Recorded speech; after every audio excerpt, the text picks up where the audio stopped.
Auzubillahiminash-shaitanir-rajim. Bismillahir-rahmanir-rahim. Assalamu alaikum. My name is Sana Sultana, PhD scholar from Bahauddin Zikriya University, Multan.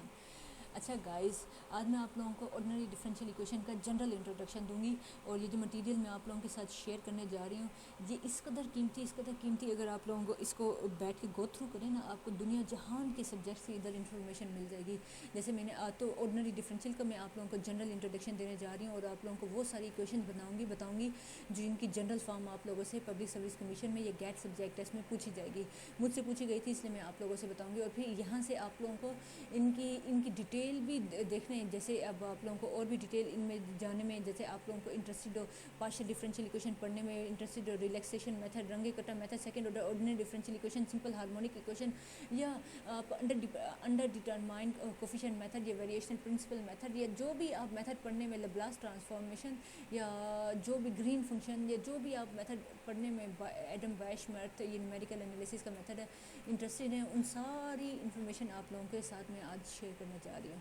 ये है ordinary differential equation की general. आप लोगों को बता देती हूँ कि ये इसमें होता ये है कि आपको जो भी अननोन और इक्वेशन ही बता रही है कि अंदर इक्वल का फॉर्म यूज़ होगा। डिफरेंशियल का मतलब है कि अंदर डेरिवेटिव्स यूज़ हो रहे होंगे। ऑर्डिनरी का मतलब है कि आपका वो जो कौन है आपका जो कौन है आपका जो वो आपका डिपेंडेंट वेरिएबल है वो सिंगल इंडिपेंडेंट वेरिएबल पे डिपेंड कर रहा होगा तो ऑर्डिनरी डिफरेंशियल इक्वेशन बन जाता है।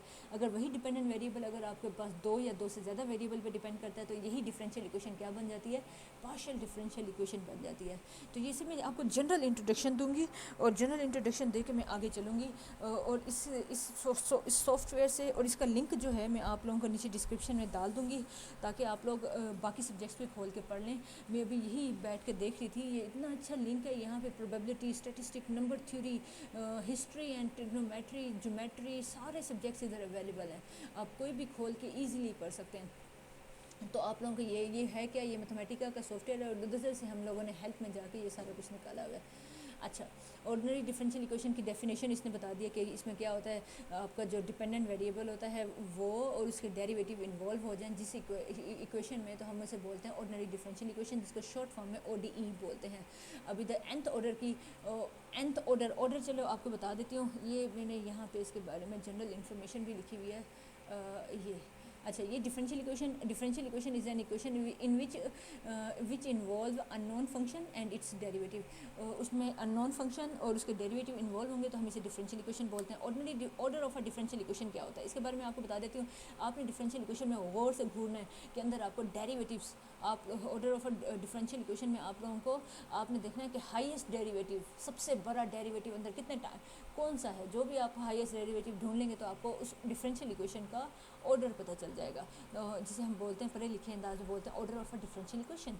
अच्छा, और यही इस डेफिनेशन भी यही लिखी हुई है, the order of a differential equation is the order of highest derivative. आप अंदर देखेंगे हाईएस्ट डेरिवेटिव अंदर कौन सा है of unknown function involve in the equation. मतलब अंदर अननोन फंक्शन सपोज f है, ये y है, आप उसका देखेंगे y का हाईएस्ट डेरिवेटिव कितने टाइम हुआ है, तो जितना जो भी इसका हाईएस्ट डेरिवेटिव होगा तो आप उस पूरी डिफरेंशियल इक्वेशन को नाम दे देंगे कि ये ऑर्डिनरी डिफरेंशियल इक्वेशन है। मैं इसको ना वैसे और भी डिटेल के साथ आप लोगों को एक्सप्लेन करूँगी। सिर्फ अभी जो मेरा मेन मकसद है ना, वो जो अभी पीछे आपको लिंक बताया था ना, वो ये मेरा थोड़ा सा हट के है। इसको मैं अभी ना एक क्लास का लेक्चर बनाने जा रही हूँ तो ना उसके बारे में मैंने डेफिनेशन इकट्ठी करनी थी, वो मैंने इकट्ठी कर तो ली है, लेकिन चलो इसके बारे में आपको बता देती हूँ। लीनियर डिफरेंशियल इक्वेशन क्या होती है। लीनियर डिफरेंशियल इक्वेशन आपकी जो भी nth ऑर्डर की डिफरेंशियल इक्वेशन है, इस तरह की nth ऑर्डर की डिफरेंशियल इक्वेशन जिसमें देख लो इस डिफरेंशियल इक्वेशन में हाईएस्ट डेरिवेटिव इधर क्या है, n टाइम हुआ है, तो इस पूरी डिफरेंशियल इक्वेशन का नाम हमने क्या दे दिया है, nth ऑर्डर डिफरेंशियल इक्वेशन है। अब अगर ये f of x non zero है तो इसे होमोजीनियस बोलेंगे, अगर ये जीरो हो जाता है तो इसे नॉन होमोजीनियस बोलेंगे, अगर ये नॉन जीरो है तो नॉन होमोजीनियस बोलेंगे, अगर ये वाला फंक्शन जीरो हो जाता है तो हम इसे होमोजीनियस डिफरेंशियल इक्वेशन बोलेंगे। अच्छा, इसके बारे में कुछ बातें आप लोगों को बता देती हूँ कि इसमें कुछ फंक्शन अलाउ होंगे कि डिफरेंशिएशन ऑफ वाई, आप वाई के जितने मर्जी डेरिवेटिव ले लो, हम आपको कोई रोक टोक नहीं है। एक ये बात। दूसरा, multiply y and its derivative by a function of x। आप y को और इसके जितने भी डेरिवेटिव हैं उनको फंक्शन ऑफ x से तो मल्टीप्लाई कर सकते हैं, इनको आपस में नहीं कर सकते। मतलब y को इसके डेरिवेटिव किसी डेरिवेटिव के साथ आप मल्टीप्लाई नहीं कर सकते। अगर आपने y को किसी भी इसके डेरिवेटिव के साथ मल्टीप्लाई कर दिया, या y को y से ही मल्टीप्लाई कर दिया, किसी भी चीज़ को, मतलब y या इसके जितने भी डेरिवेटिव्स हैं इनको अपने आप के साथ भी मल्टीप्लाई नहीं कर सकते, इनको आपस में भी मल्टीप्लाई नहीं कर सकते। तो अगर आपने ये काम कर दिया तो वो लीनियर नहीं रहेगी, वो फिर नॉन लीनियर डिफरेंशियल इक्वेशन बन जाएगी। तो इस बात का ज़रा ख्याल रखिएगा। अगला वो कहता है adding what you obtain in this and, अच्छा वो फिर यहाँ वो बता रहे हैं कि आप जो भी मतलब y को जब आप फंक्शन ऑफ x से मल्टीप्लाई करेंगे तो इनको आप ऐड या सब्ट्रैक्ट करके आपस में लिख सकते हैं। तो ये हमारे पास लीनियरिटी के बारे में इसने बता दिया, और एग्जिस्टेंस ऑफ एग्जिस्टेंस के बारे में बता रहा है। डिफरेंशियल ऑर्डिनरी डिफरेंशियल इक्वेशन के एग्जिस्टेंस के बारे में बता रहा है। एग्जिस्टेंस के बारे में वो ये बता रहा है जो भी आपके पास डिफरेंशियल इक्वेशन है, क्या इसका सोल्यूशन एग्जिस्ट करता है। अगर उसका सोल्यूशन एग्जिस्ट करता है तो हम उसे बोलेंगे कि जो आप पढ़ रहे हैं एग्जिस्टेंस क्राइटेरिया पढ़ रहे हैं उस डिफरेंशियल इक्वेशन का। वो डिफरेंशियल इक्वेशन आपके पास फर्स्ट ऑर्डर की भी हो सकती है, वो डिफरेंशियल इक्वेशन आपके पास सेकंड ऑर्डर की भी हो सकती है, एंड सो ऑन। अच्छा, और यूनिकनेस के बारे में अब बात करती हूँ। यूनिकनेस के बारे में वो क्या कहता है, यूनिकनेस के बारे में वो ये कह रहा है कि अगर does the differential equation have more than one solution. अगर आपके डिफरेंशियल इक्वेशन को जब आप सॉल्व करते हैं उसका एग्जिस्ट कर रहा है, सोल्यूशन एग्जिस्ट कर रहा है, क्या उसका सोल्यूशन यूनिक है या उसका सोल्यूशन एक से ज़्यादा है। यूनिकनेस के बारे में, इफ़ येस, अगर आपके एक से ज़्यादा सोल्यूशन एग्जिस्ट कर रहे हैं, how can we find a solution which satisfy a particular condition. तो फिर वो बताता है कि ना अगर आपके पास वो पर्टिकुलर सोल्यूशन दे देते हैं तो फिर कंडीशन दे देते हैं, तो उन कंडीशंस को अप्लाई करके आप यूनिक सोल्यूशन ऑब्टेन कर लेंगे। इसके बारे में डिटेल में अब आपको बताऊंगी कि आपका जो सोल्यूशन है एग्जिस्ट कर रहा है, क्या वो यूनिक है। यूनिक नहीं है तो फिर अगर यूनिक है तो हम बोलेंगे इसे पर्टिकुलर कंडीशंस अप्लाई करने के बाद यूनिकनेस निकल रहा है, यूनिक सोल्यूशन निकल रहा है, तो हम इसे बोलेंगे इनिशियल वैल्यू प्रॉब्लम होते हैं। इनिशियल वैल्यू प्रॉब्लम के केस में चले जाते हैं। अगर आपका सोल्यूशन यूनिक नहीं होता तो वो फिर जनरल सोल्यूशन हम उसे बोलते हैं। अगर आपका सोल्यूशन यूनिक नहीं होता तो हम उसे क्या बोलते हैं, एक से ज़्यादा सोल्यूशन एग्जिस्ट करते हैं तो हम उसे जनरल सोल्यूशन की टर्म यहाँ यूज़ करते हैं। जैसे अब इधर इनिशियल वैल्यू प्रॉब्लम के बारे में बता रहा है, a problem in which we are looking for a known function of differential equation where the values of unknown function and its derivative are known is called ordinary differential equation। और इसे हम initial value problem भी बोलते हैं, और in short form हम इसे IVP भी बोलते हैं। और जनरल सोल्यूशन हमारे पास क्या होता है, जनरल सोल्यूशन के बारे में बता रहा है, if no initial conditions are given, अगर आपके पास कोई इनिशियल कंडीशन गिवन नहीं है, we call the description of the solution all the solution to the differential equation of general solution, we call the description of all solution, मतलब जो आपके पास सारे सोल्यूशन की जो जनरल फॉर्म लिखी हुई है, मतलब जो भी डिस्क्रिप्शन में जो भी शक्ल आपके पास गिवन है डिफरेंशियल इक्वेशन की, हम उसे क्या बोलते हैं, जनरल सोल्यूशन बोलते हैं। एक तो ये बात, तो यहाँ मैंने आपको बेसिक डेफिनेशन बता दी है ऑर्डिनरी डिफरेंशियल इक्वेशन की। आपके पास यहाँ आती हूँ, यहाँ इसने बताया हुआ तो है, सारा कुछ बताया हुआ है, आप इनको खोल के भी बता सकते हैं। जैसे अब नॉन होमोजीनियस मैंने आपको बता दिया, ये देखें, ये अगर क्यू आपके ये जनरल फॉर्म हमारे पास गिवन है, nth ऑर्डर की डिफरेंशियल इक्वेशन गिवन है। अगर ये वाली चीज़ ये क्यू ऑफ एक्स आपका जीरो नहीं है तो हम इसे नॉन होमोजीनियस बोलेंगे, अगर क्यू ऑफ एक्स आपका जीरो हो जाएगा तो हम इसे होमोजीनियस बोलेंगे। अच्छा, इस जो ये आपके सामने मैं मेंशन कर रही हूँ, इसमें जितना भी ऑर्डिनरी डिफरेंशियल इक्वेशन की जो थ्योरी है वो सारी चीज़ें इसने एक्सप्लेन की हुई हैं, इसलिए मैं इस वाले चीज़ को आपको दिखा रही हूँ। नॉन होमोजीनियस, और फिर इसे वो बता रहा है कि first order ordinary differential equation को सॉल्व करने का जो हमारे पास मेथड है, undetermined variation of parameter undetermined coefficient, आप इसे क्लिक करेंगे तो आप ये देखें अनडिटरमाइंड कोफिशिएंट मेथड को वो एक्सप्लेन करने बैठ जाएगा। और अगर आप वेरिएशनल ऑफ पैरामीटर को क्लिक करेंगे तो ये उस मेथड को एक्सप्लेन करने बैठ जाएगा।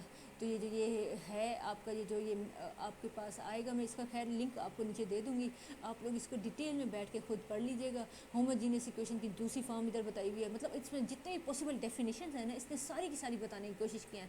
लीनियर कॉम्बिनेशन क्या है, लीनियरली इंडिपेंडेंट क्या होता है, ये देखो लीनियरली इंडिपेंडेंटली फंक्शंस क्या होते हैं, ये वो एक्सप्लेन कर रहा है। ये देखें, और ये रॉन्स्केन निकालने का मुझे अच्छी तरह याद है, मुझसे एक उसमें पूछा गया था, रॉन्स्केन निकालें, फंक्शन आपको दिए गए हैं इनका रॉन्स्केन के थ्रू, ये रॉन्स्केन, ये मुझे अच्छी तरह याद है। रॉन्स्केन के बारे में पूछा गया था, अगर जवाब ज़ीरो हो जाए, यही बात मुझसे पूछी गई थी, अगर ज़ीरो नहीं है तो हम इसे क्या बोलेंगे, और अगर ज़ीरो हो जाता है तो भी वो देखो, अगर ज़ीरो नहीं है, रॉन्स्केन आपने फाइन किया, अगर ज़ीरो नहीं है तो हम इसे बोलते हैं कि ये जो आपके पास फंक्शन हैं लीनियरली इंडिपेंडेंट है। अगर ये रॉन्स्केन इक्वल टू ज़ीरो हो जाता है तो हम इसे बोलते हैं लीनियरली डिपेंडेंट बोलते हैं। ये मुझसे पब्लिक सर्विस कमीशन के ही टेस्टों में पूछा गया था, तो इसलिए मैं बार बार आप लोगों को इस तरफ लेकर आ रही हूँ।